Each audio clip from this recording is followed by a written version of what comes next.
சின்ன வெங்காய அறுவடையில் அதிக விளைச்சல் காணப்பட்ட போதிலும் இறக்குமதி செய்யப்படும் சின்ன வெங்காயத்தினால் தமது வாழ்வாதாரம் பாதிக்கப்படுவதாக திருகோணமலை நிலாவழி கோபாலபுரம் செய்கையாளர்கள் கவலை தெரிவிக்கின்றனர். அறுவடை காலங்களில் வெளிநாட்டிலிருந்து வெங்காயம் இறக்குமதி செய்யப்படுவதனால் தமது உற்பத்திக்கு சந்தையில் உரிய விலை கிடைப்பதில்லை எனவும் சின்ன வெங்காய செய்கையாளர்கள் தெரிவிக்கின்றனர்.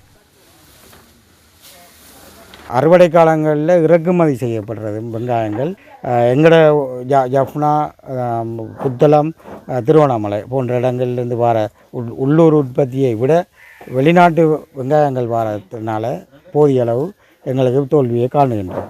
இதனால் விவசாய அமைச்சர் எங்களையும் கருத்தில் கொண்டு நாங்கள் ஒரு வாழ்வாதாரத்தை கொண்டு உழைக்கக்கூடிய இந்த தொழிலை மேம்படுத்தி தருமாறு அன்பாக இருக்கிறோம்.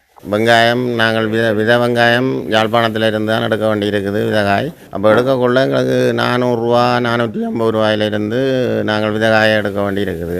அதை எடுத்து கொண்டு வந்து நாங்கள் நட்டு அதை அறுவடை செய்கிற நேரத்தில் இறக்குமதி கொண்டு நடக்கிறதால எங்கள் வெங்காயத்தை 200 ரூபாய்க்கு உள்ளதான் விற்க வேண்டிய ஒரு துப்பாக்கிய நிலை இருக்குது. அந்த இறக்குமதியை நாங்கள் எங்கள் பூவத்தில் வெங்காயம் இங்கே அறுவடை செய்து நாங்கள் விற்பனை செய்கிற பூவத்தில் எங்களுக்கு அந்த இறக்குமதியை நிப்பாட்டி தந்தால் நல்ல மண்டு.